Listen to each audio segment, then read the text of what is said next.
Bismillahirrahmanirrahim. Assalamualaikum warahmatullahi wabarakatuh. Waalaikumsalam warahmatullahi wabarakatuh. Allahu Akbar. Allahu Akbar. Allahu Akbar. Allahu Akbar. Allahu Akbar. Ya, kawan-kawan semua, bapak-bapak, ibu-ibu sekalian, kita sekarang sedang berada di depan gedung Komisi Pemilihan Umum. Kenapa kita datang ke sini? Karena kita percaya dengan KPU. Benar nggak? Karena kita percaya dengan KPU. Karena kita percaya dengan KPU. Kita percaya KPU curang. Betul. Kita percaya KPU curang.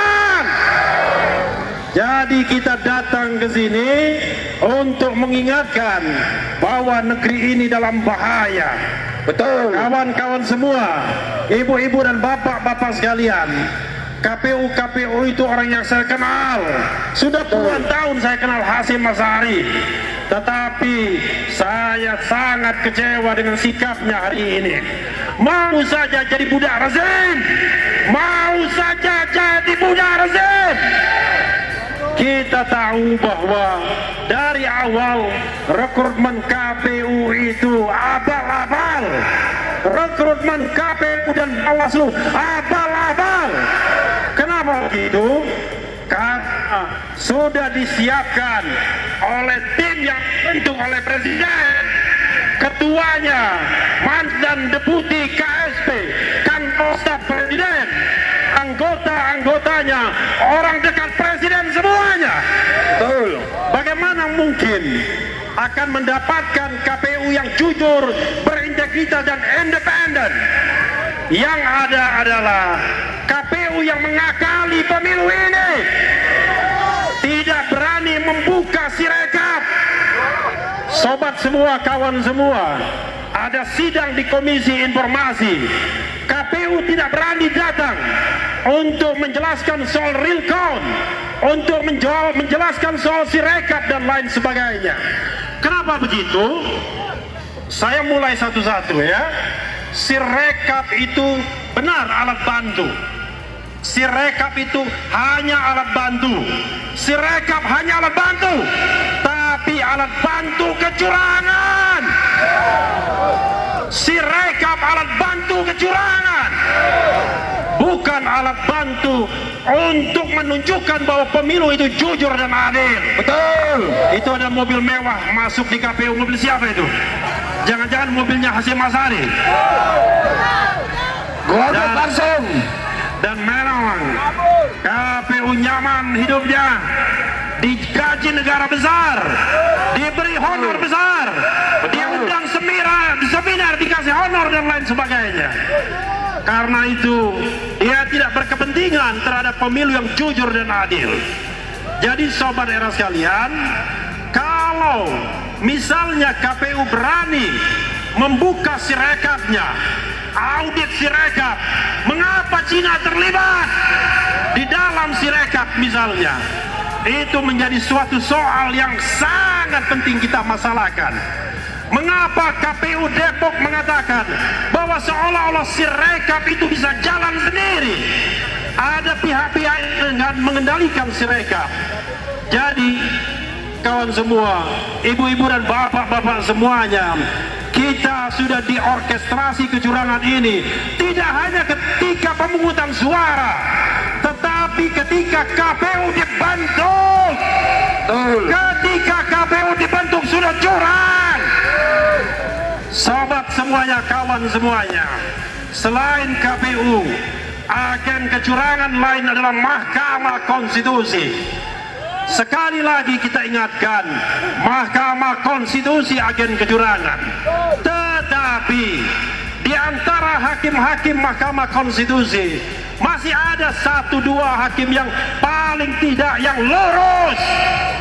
Hakim yang lurus itu mau dipermasalahkan, mau ditembak, mau di DKPP-kan, mau dikode etikan. Jadi sobat semuanya, kita harus lawan ini semua. Betul. Karena kecurangan, karena keculasan, karena ketidakberesan, karena ketidakadilan, ini sudah by design, sudah direncanakan terlebih dahulu. Bahkan kawan-kawan semuanya, bagaimana mungkin pemungutan suara 14 Februari, tetapi Istora sudah dipesan 2 hari sebelumnya untuk selebrasi kemenangan. Teman saya tidak sebutkan namanya, sudah dipanggil dari kubu 02. Sudahlah, kalian tidak usah lagi bergerak karena kemenangan sudah ditentukan. Itu 1 pekan sebelumnya. Yakin gak kalau pemilu ini curang? Curang. Yakin gak kalau pemilu ini curang? Yakin. Apakah relevan lagi kita bicara tentang penghitungan suara? Tidak. Kalau semuanya sudah direncanakan. Kawan-kawan semua, sebagai contoh misalnya, pada tanggal 14 Februari, ketika hari pencoblosan, hanya beberapa jam, 1-2 jam setelah penghitungan suara, langsung diketahui hasil pemilu. Dan hasil pemilu itulah yang dijadikan panduan untuk selebrasi, dijadikan panduan untuk menitipkan sesuatu yang menjadi program pasangan calon 02 di APBN tahun berikutnya.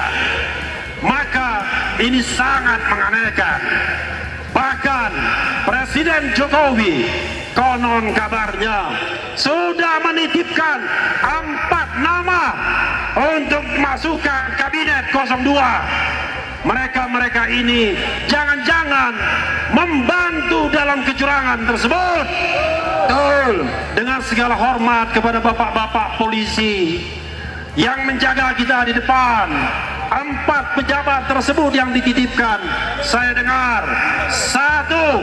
Sekretaris Negara Pratikno. Betul. 2. Menteri BUMN Erick Thohir. 3. Menteri Investasi Bahlil. Betul. Dan keempat, saya sangat sesalkan Kapolri Jenderal Listio Sigit. Ada apa? 4 pejabat ini harus dititipkan untuk kabinet ke depan. Ada apa? Apakah ada makan siang gratis? Ada pesanan. Apakah ada makan siang gratis? Tidak ada. Semuanya sudah didesain. Karena itu sebenarnya ketika kita demo di depan KPU, kita hanyalah demo di depan boneka. Hanya di depan boneka kecurangan. Nggak penting sebenarnya KPU, tidak penting Hasyim Asyari, tidak penting semua anggota KPU.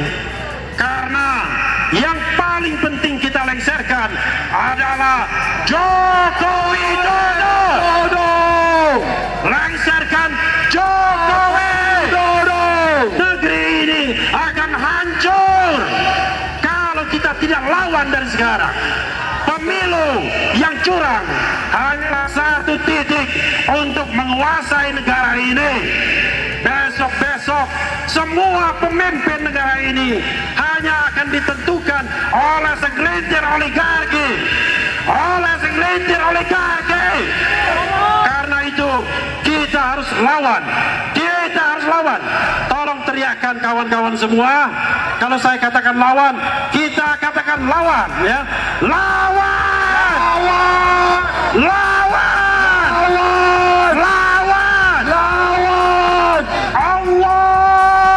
Akbar. Allahu Akbar. Allahu Akbar. Allahu Akbar.